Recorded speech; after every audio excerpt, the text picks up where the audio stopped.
అండి అందరూ బాగున్నారు అనుకుంటున్నాను. సో ఇవాళ అయితే మనకు చిన్న అప్డేట్ అయితే వచ్చింది. మనకి అఫీషియల్ వెబ్సైట్లో bse.ap.gov.in ఇందులో మోడల్ పేపర్స్ అయితే పెట్టలేదు, కానీ సెక్షన్ వారీగా ఎన్ని క్వశ్చన్స్ ఉంటాయి మనం ముందు డిస్కస్ చేసాం కదండి.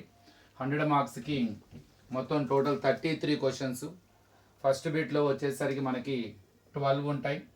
ఇప్పుడు 1 మార్క్ హాఫ్ మార్క్, అది ఇప్పుడు డబుల్ అయ్యింది. ఒక ఫిజిక్స్కి బయాలజీకి అయితే హాఫ్ మార్కే. తర్వాత వచ్చేసరికి 8 2 మార్క్స్వి, అవి 16. తర్వాత కూడా 8 అవి 4 మార్క్స్వి 32. తర్వాత వచ్చేసరికి 5 ఉంటాయి, అవి 8 మార్క్స్ 40 మార్క్స్. మొత్తం 100 మార్క్స్.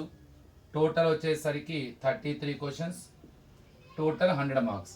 ఫిజిక్స్కి బయాలజీకి వచ్చేసరికి half mark, 1 mark, 2 marks, 4 marks, అవి 2 పేపర్లు కాబట్టి దాని మీద ఒక జీవో రిలీజ్ చేశారన్నమాట. అది నాలుగుకి అఫీషియల్ వెబ్సైట్లో పెట్టారు అందరికీ తెలిసిన తర్వాత. కానీ టైమింగ్ని కొద్దిగా అంటే ఏ సెక్షన్కి అంటే అంటే క్వశ్చన్ బట్టి ఎంత టైము కేటాయించారు అన్నది మాత్రం కొద్దిగా ఇంట్రెస్టింగ్గా ఉన్నది. ఇక్కడ వచ్చేసరికి ఈ 1 మార్క్కి మనం ప్రతి క్వశ్చన్ కూడా 1.5 మినిట్ అంటే 1.5 మినిట్లో మనం రాయాలంట. అంటే మీకు 1.5 మినిట్ అంటే 12 క్వశ్చన్స్ 12 మినిట్స్ 12 ఆఫ్ 6 అంటే మొత్తం 18 మినిట్స్ టైం పడుతుంది. తర్వాత వీటికి వచ్చేసరికి ఏమో 3 మినిట్స్ 2 మార్క్స్ క్వశ్చన్స్కి వచ్చేసరికి ప్రతి క్వశ్చన్కి 3 మినిట్స్ అలాట్ చేశారు. అవి 8 3s కాబట్టి 24 మినిట్స్. తర్వాత వచ్చేసరికి 4 మార్క్స్ క్వశ్చన్స్ వచ్చేసరికి 6 మినిట్స్ కేటాయించారు. మనకి 8 ఉన్నాయి, 8 6 ఆర్ 48 మినిట్స్. తర్వాత 8 మార్క్స్కి వచ్చేసరికి ఒక్కొక్క క్వశ్చన్కి 12 మినిట్స్ కేటాయించారు. మొత్తం 5 కాబట్టి 5 12s ఆర్ 60 మినిట్స్. మొత్తం కలిపితే మీకు ఇక్కడ ఒక 60, ఇది ఒక 48, 108. 108కి ఒక 24 యాడ్ చేస్తే 132.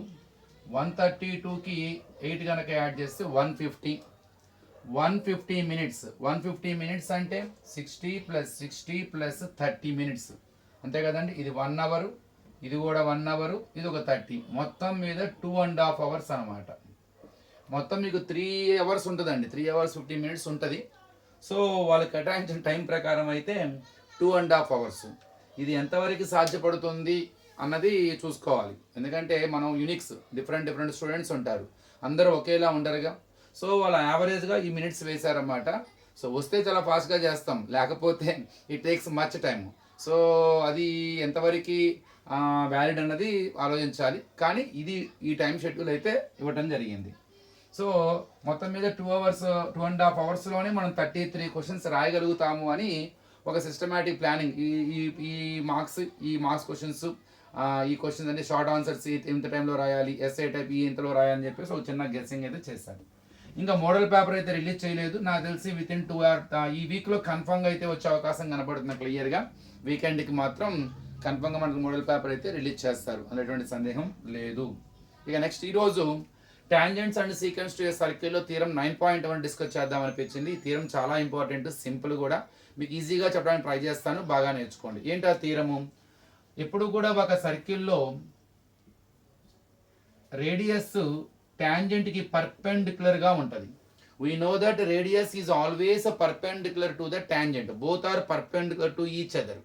Where it meets the circle, that is a point of contact. At that point of contact we get 90 degree because that radius is a perpendicular to tangent. ఈ థియరం ప్రూవ్ చేయాలి. Prove that the radius is a perpendicular to the tangent అనొచ్చు, లేదు prove that so the angle at the point of contact where tangent meets the circle is 90 degree అని prove చేయమనొచ్చు. So ఈ theorem ఎలా prove చేయాలన్నది చూద్దాం. So ఇక్కడ ఒక సర్కిల్ అయితే కావాలి.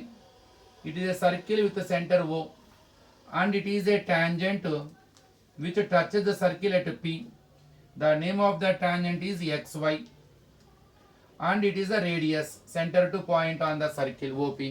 I have to show that OP is a perpendicular to XY.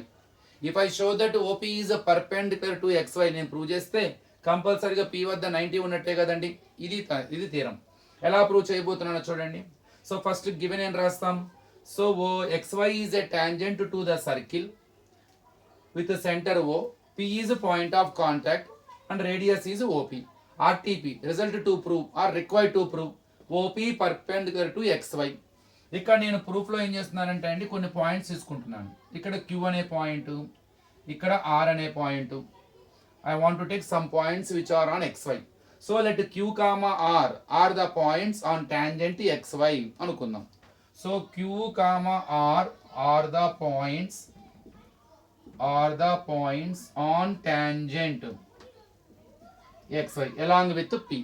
మీరు ఫ్రమ్ ద ఫిగర్ అబ్జర్వ్ చేయండి. OP is less than OR. కరెక్టేనా కాదా? OP లెంత్ OR కన్నా కూడా తక్కువ ఉంటుంది. ఎందుకని? R is exterior to the circle. R is external point.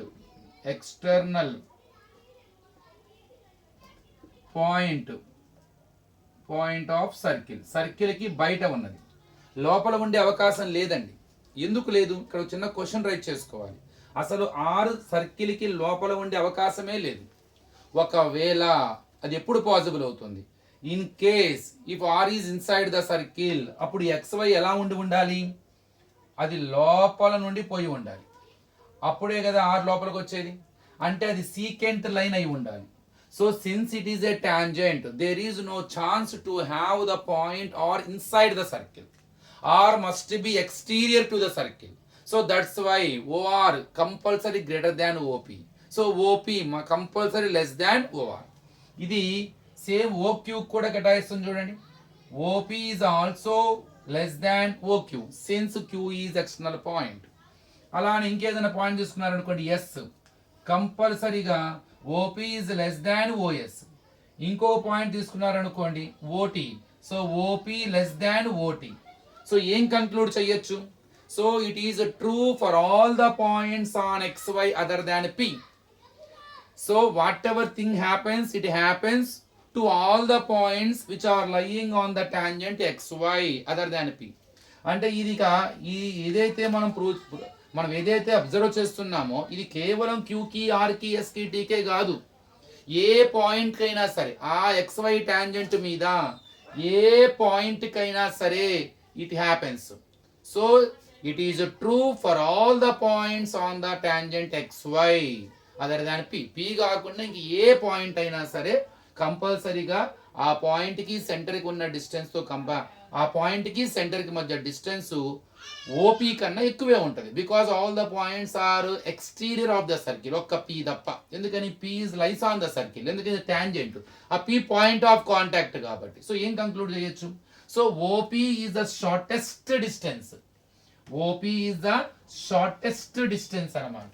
OP is the shortest distance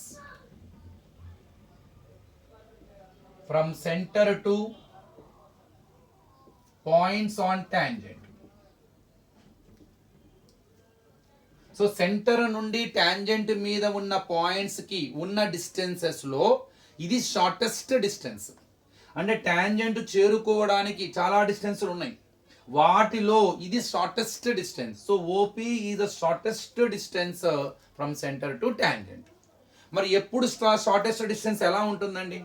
మనం ఒక ప్లేస్ నుండి ఇంకో ప్లేస్కి వెళ్ళాలి, స్ట్రైట్గా వెళితే షార్ట్ కట్ అవుతుంది, అంటే తొందరగా తక్కువ డిస్టెన్స్లో ఉంటుంది. ఇలాగా రౌండ్గాను లేకపోతే ఇంకో వేలో కనుక వెళ్తే other than straight, it takes much time because it covers long distance. If you want to reach one position to ఇంకో వన్ పొజిషన్, ఒక ప్లేస్ నుండి ఇంకో ప్లేస్కి మనం వెళ్ళాలంటే if you want to cover it in the shortest distance you have to go in the straight way which is the perpendicular to that. అంటే మనం తొందరగా అది తక్కువ డిస్టెన్స్ కవర్ చేసుకుంటూ మనం అక్కడికి వెళ్ళాలంటే స్ట్రైట్గా వెళ్ళాలి. అది కాకుండా మనం ఇంక ఏ డైరెక్షన్లో వెళ్ళి ఇట్ కవర్స్ లాంగ్ డిస్టెన్స్. కాబట్టి shortest distance is always perpendicular.